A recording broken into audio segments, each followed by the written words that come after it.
దేవుడు అంటాడు, పెనిమిటిని పోయిన యవనురాలు అబ్బబ్బబ్బా గోనె పట్ట కట్టుకొని అంగలార్చినట్లు నీవు అంగలార్చు. స్తోత్రం చెప్పు గట్టిగా.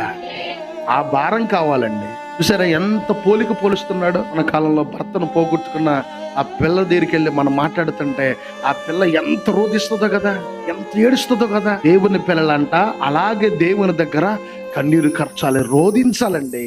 అంత భారంతో ప్రార్థన చేయాలా.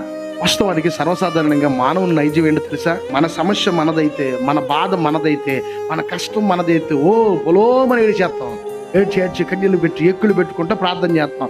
పక్కనోడి అవసరం వచ్చిందనుకో, ప్రార్థన చేయమని చెప్పంటే దానికోసం పట్టినట్టుగా మనం చాలాసార్లు ఉంటామండి.